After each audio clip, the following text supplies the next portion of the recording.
Welcome to the Medium in the Middle podcast. I'm your host, Stephanie, the medium in the middle. This podcast is going to walk you through my journey into mediumship and how I came to realize that I could communicate with souls that have passed over. My adventure started just over a year ago when unusual situations started happening to me. It wasn't until I really started to pay attention to them that it all started to come together. I wrote down everything that I was experiencing this past year in a little black book, and this podcast is going to be a recap of all of those memories leading up to where I am today in my mediumship journey.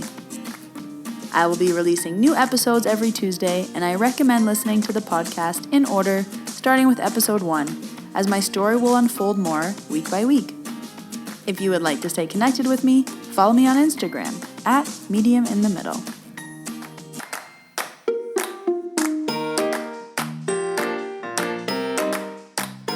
Hello, everyone.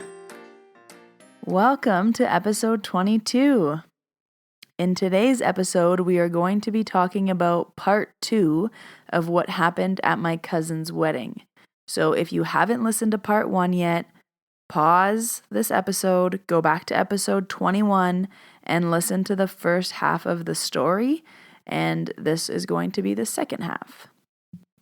So before we get into this episode, I'm being really called to pull a card for my audience, so for you as the listener.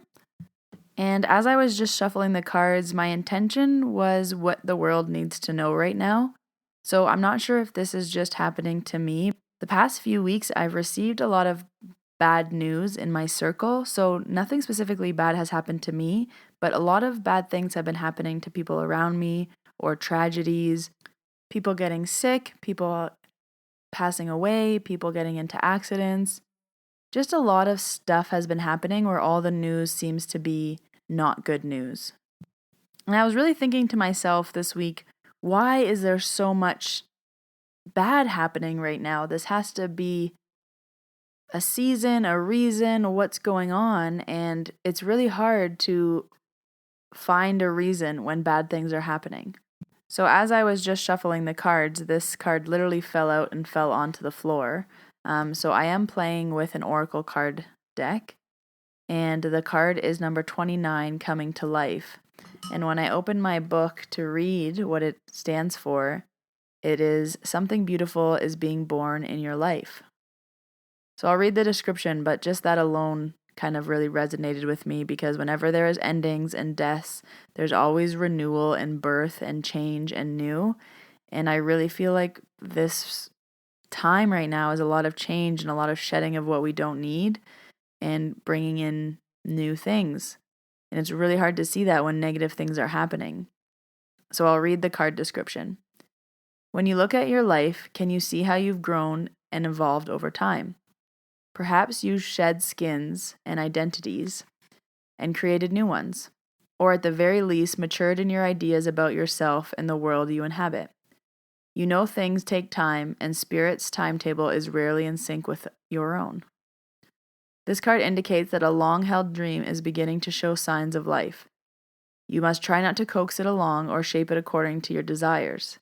Spirit knows the best form for the manifestations of this dream, and your life can become even better than you could possibly imagine. Now is the time for reverence and awe. Allow the contours of your path to be carved by the hands of the divine. All you have to do is show up. This card also really speaks to me personally because in just a few short weeks, I'm leaving my full-time job so that I can do more Reiki and take more clients. And yeah, this really resonated with the change that I'm going to and trusting that everything is happening for a reason and at the right time and I'm going to be okay. So I hope that this card resonated with you or it applies to your life somehow. But I just really felt that I needed to pull a card for my listeners today. So I say this every episode, but if you haven't already and you are an iTunes user, I would love a rating and a review. If you scroll to the bottom, you can do it so quickly, and it really helps me out in the podcast world. Just more people can find me that way, and I can get more listeners. So thank you very much for your ratings and your reviews. I love them, and I really enjoy reading them. Alrighty, let's jump right into part 2.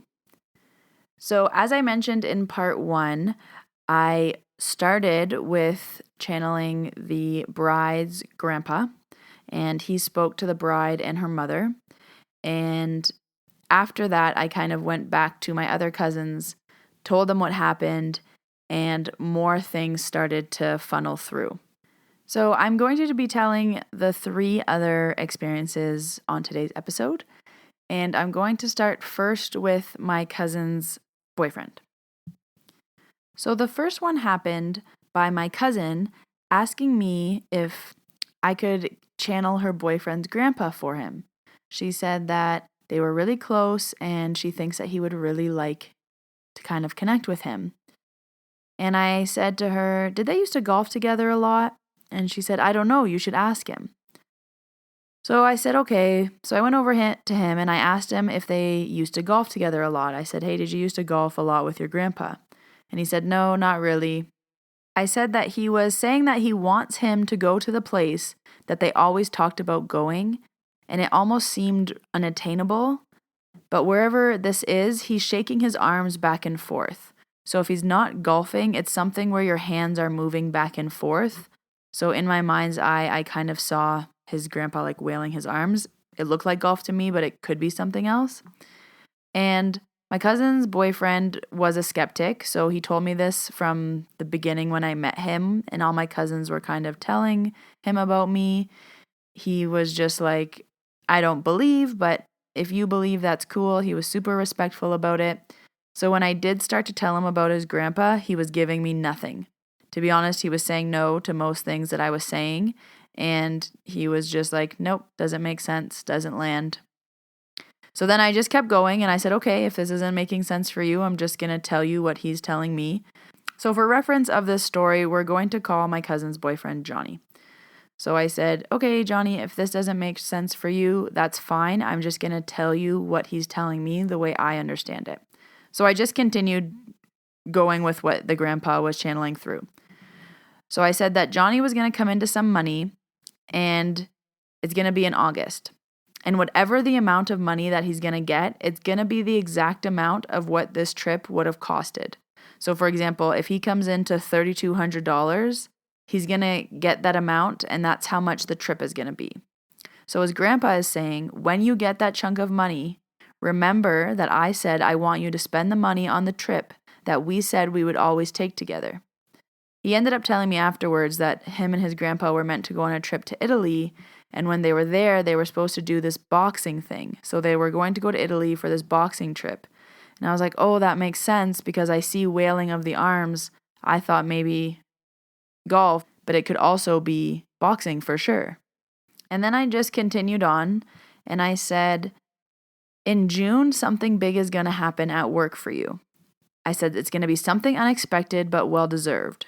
Something like someone is going to leave their position who you would never think was going to leave. Like this person has been there for 30 years, is going to be there for 20 more years, but that position is going to open up and it's going to come available and you're going to get this role. And from that, maybe that's where you're going to get this chunk of money that you need to go do this trip that you've been waiting to do. And then Johnny's eyes kind of light up and he looked at me and he says, everything before this was kind of a far stretch, golfing to boxing, kind of general.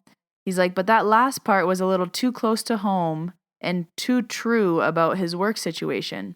He said it's already kind of in the works right now, and he isn't able to talk about it with anyone because it isn't for sure and nothing is confirmed. But it definitely is that exact situation where someone is in a position where they would have never left, but they are leaving. And that was a kind of aha moment for him where maybe he believed me a little, but he was like, oh yeah, like that lands and makes a lot of sense. And this actually was really interesting because I said some things about his grandpa and he was like, yeah. But then once I started talking about work, his eyes were just like going bigger and bigger and bigger. It was really interesting to see like what people need to hear for them to be like, oh, like maybe this is a thing. Maybe this is real. Maybe you do know. So then after that happened, I walked back to my cousins and I told them that Johnny's grandpa had come through and he had talked a little bit about a trip that he needs to take and how he said some things were going to happen for work with him. And my cousins were all sitting around a table. And my one cousin looked at me and he said, "Do you have anything for my girlfriend here?" And she was sitting right beside, and I looked at her and I looked back at my cousin and I said, "Are you sure?" And he said, "Yeah, do you have anything for her? Like, Steph, she would really want to know if you did." And just the look in my cousin's eyes when he said this to me melted my heart, and I knew it was important. I mentioned this in part 1, but I was really trying not to channel because we were at a wedding and I had been drinking, and I just really don't like to do it when I'm out in public because this exact thing happens. The ball gets rolling and it's one person, then another person, then another person. But the way that he looked at me and asked me, I knew it was important. And this was the first time that I had met his girlfriend. It was at the wedding that I had met her, so I didn't know her very well at all. So I was kind of looking at my cousin when I was saying this information and looking back to her. And I said, "I'm getting mom's side very strongly. Like, I'm really getting mom's side, and it's a female figure, like someone who would be big, important in your life. So is it like grandma on your mom's side, auntie on your mom's side? Like, mom's side is very, very strong." And I'm looking at her, and she starts to tear up. And I look back at my cousin, and he's nodding his head super quickly. And he's like, "Steph, it's her mom." And I was like, "Oh, are you sure? Because this woman would have passed a little while ago, but I feel like she's still this like mother figure to me." And she was like, "Yeah, my mom died when I was younger." And in that moment, I was like, "Okay, you come over here and sit with me." So we went over to a separate table, and I just talked to her for 10 or 15 minutes on her own. I'm not going to get into the details of that conversation because they were very personal to her life, and she's a young girl, and she lost her mom when she was young. But it was really moving, and it really kind of brought us close together very quickly. I talked about her sister, and it was a really incredible experience for both of us, I think. So when we both went back to the table, there was kind of this new air, and it was just really magical, I guess is the only way that I can explain it. And I've channeled mother energies before. Mom and dads and brothers or sisters are those who come often. But because this was for someone who was so young, it was a different experience, and it was really special.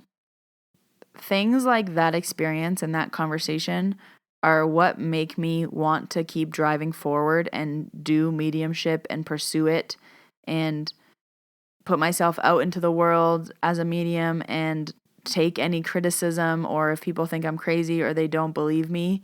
It's when those conversations can change or affect someone's life, like literally change their life. That's what blows me away about this work, and it what draws me to it, where I can't just turn around and say, I'm not going to deliver these messages because of the repercussions that could come to me and what people think about me. It's so much bigger than that, and it's so worth it. In the Josh episode, when the first thing that Josh said to his dad was, "Dad, I didn't kill myself," that was literally 20 years of weight on the father's shoulders that was lifted in one sentence from his son. So if that doesn't make you want to do something and make you want to pursue it, I don't know what will. But for me, it's these experiences that make me want to keep moving forward, that make me want to share this podcast, share my experiences, share my journey, and reach as many people as I can, because these things can change lives. They can affect how people live. Messages from your loved ones, hearing what you need to hear, is just so powerful. It is literally unexplainable until it happens to you. And I wish that everybody has an experience with the other side or with the spirit. And I hope that you can change your mind. So back to the wedding, there was one more thing that happened in that night. So my other cousin, I have a lot of cousins, was asking me all night, "Steph, do you have anything for me? Steph, do you have anything for me?"